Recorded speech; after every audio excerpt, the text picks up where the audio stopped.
When I was a child, I spoke and thought and reasoned as a child. But when I grew up, I put away childish things. Christmas is for children. And I think you know what I mean by that. And it's a very, very good thing. I mean, we live in a world in which some children are abandoned by those who gave them birth. They're children who are tossed away, literally like garbage.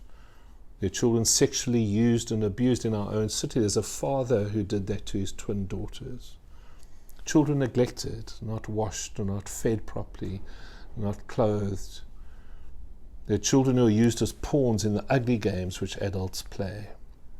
And so I say, thank God that we pause at least once a year to recalibrate our heart for children. And we also live in a world, of course, in which some children are overindulged, who are spoilt and undisciplined and deeply disrespectful, and even worshipped, I think, by some of their parents. And so again, I say, thank God that we pause at least once a year to recalibrate our heart for children. So I argue vehemently, Christmas is for children. But what Christmas is not, even though it's for children, what Christmas is not is it's not child's play. The second Sunday in Advent focuses on John the Baptist, who prepares the way for the coming of the Messiah, for the coming of Jesus. And I don't mean this to sound crude, but when I say Jesus needed an opening act, not because there's anything wrong with Jesus, you understand, but because it's human nature to not pay attention. Certainly not pay attention to the goodness of God. It's human nature, I think, to be self-absorbed. It's human nature just to carry on with our own plans and to ignore what God is up to in our world. It just is. It's just how it has been, and it's how it is now. So someone had to prepare the way. Someone had to get people to pay attention for when Jesus would arrive. And we still need that today. Someone needs to draw our attention to Jesus. Perhaps I'm wrong, but it seems to me that quite often Christmas makes our spirituality regress, not progress, even if it's just for a short while. It feels like we slip into this marvelous fantasy world just to breathe again after what for many of us is often a tiring, exhausting year. And even more so this year. All we look for at this time of the year is we just look for some joy in this endless, exhausting hamster wheel we seem to be on. And again, I say this without intending to sound blasphemous in any way. I just go, but God help us. We're in the midst of another variant. I mean, heavens. I get it when people find themselves in a place of going, give me fairies and flying reindeer, give me the calorie-challenged old guy in the red suit, make me laugh, distract me from my troubles, let's just let it all go.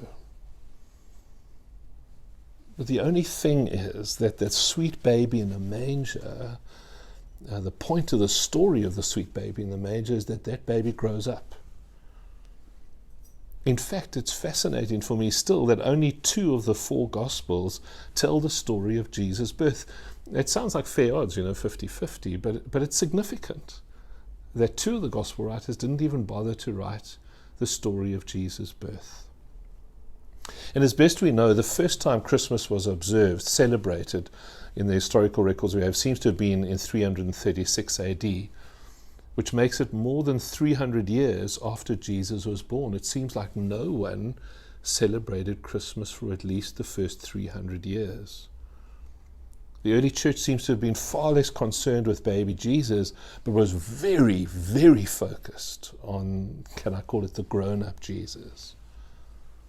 All 4 Gospels focus on the ministry of Jesus. All 4 Gospels give a disproportionate amount of space to the suffering and to the death of Jesus. Only 2 talk about his birth.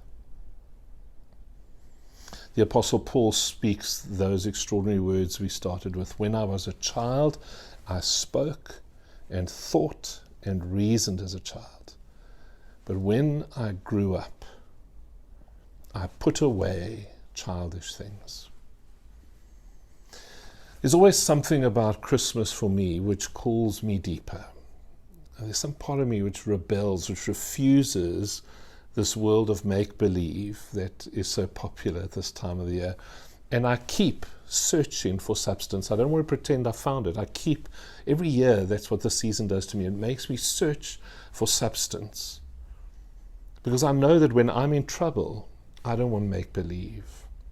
When I'm exhausted, I don't want someone to scatter me with fairy dust. When I've sinned, I don't want Santa. And I know that when I feel hopeless, when I feel in despair, there's not enough gammon or Christmas crackers in the world that will settle my spirit. I need a Savior. We need a Savior. A real one. A Savior will take me and what goes on in my life seriously. We need a Savior who will take the world we live in with all its painful complexity. We need a Savior who will take that world seriously. So Paul's instruction to us to put away childish things is not some kind of callous, come on, grow up, or that awful thing sometimes people say often to men, go, come on man, be a man. It's not that. Even in those days, Paul understood human psychology. He recognized that our childhood wounds stay with us, and even our childhood wonders are tempting to live in. He understood that age doesn't determine our maturity. And even more so, he understood that if love, true, sacrificial, Jesus-like love, is to be possible in our lives, then we're going to have to abandon childish ways. Childlike thought and reasoning cannot cope with the sacrificial love of Jesus. We have to put away the childish things. When I look at our world, I often think it would be a much better place if the adults just behaved as adults.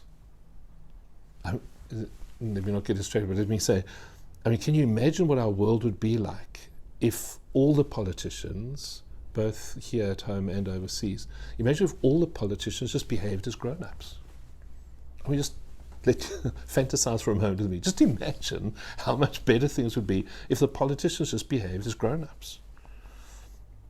And when I look at the church, I think how much progress, both at the local church and the church across the world, how much progress would we make for Jesus' sake if in our communities we were able to put aside childish things and just get on with the work of the kingdom.